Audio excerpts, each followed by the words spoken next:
book that I think ought to be in every home library. It's entitled Color, Communism, and Common Sense by Manning Johnson. Manning Johnson was a Negro, and he was also a member of the Communist Party. He joined the party as a young man because he honestly believed that the communists were trying to improve the conditions of his people. He was a dedicated communist.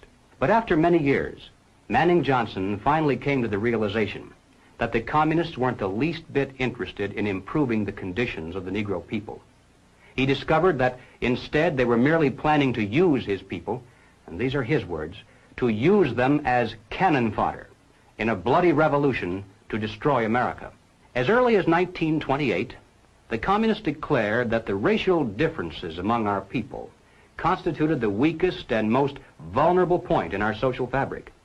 By constantly probing and straining at this one spot, they calculated that eventually the cloth could be torn apart and that Americans could be divided, weakened, and perhaps even set against each other in open combat. We must not be led into placing the blame for the riots, the civil disorders, on the Negro people of our nation. Even those few who are promoting hatred and violence in the black communities are not themselves the cause. They're merely being used by forces far bigger than they are to promote the violent phase of the revolution in America. Hoping to avoid further violence and bloodshed, the public is to be pressured into accepting measures that will move the country gradually and legally toward communism, but without calling it that. The strategy of the proletarian revolution calls for the quiet conversion of our government into a communist regime, but under the banner of socialism. The new program of the Communist Party on this subject has this to say. The term socialism describes but the first stage of a new society that in its full development is called communism. Socialism is a transitional stage. The building of socialism is the communist revolution in America. It represents the process whereby our country can be moved gradually toward communism without the people even being aware of it. They have one and only one solution for all problems: more government, and then more and more until it's total government. Total government is communism. We must not be fooled into thinking that the causes of our civil turmoil are such things as poverty, poor housing, lack of education, and similar social or economic factors. As a matter of fact, most of today's self-styled revolutionaries, black and white, come from good homes, could earn better than average incomes if they wanted to work.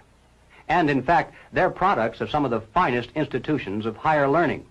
We mustn't resort to violence either as a means of furthering political or social goals. And we must do everything humanly possible to discourage others from doing so. We must support our local police. Nothing can be quite so damaging to police morale and efficiency as converting every arrest into a trial of the policeman instead of the criminal.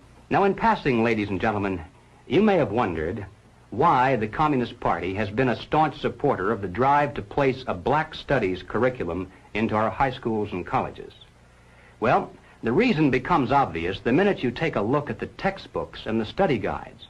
Under the guise of academic balance, these courses have become a brilliant device for conditioning young people to accept still one more part of the total program for revolution. We must discover the identity of those individuals, both above and below, who consciously are furthering the communist program for revolution, and then remove them from their positions of trust and leadership. Now, of course, the minute you begin to think along these lines, you'll become the target of a whole barrage of attacks. You'll be called a right-wing extremist, a fascist, or at least a dictator. Some years ago, I happened to attend a meeting where several anti-communist refugees from behind the Iron Curtain were called upon to relate their personal experiences.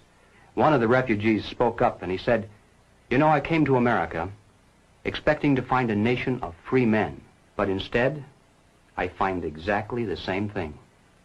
Everywhere I look, I see men and women who know that communists are making headway in this country. They know that something must be done and that someone must stand up to them.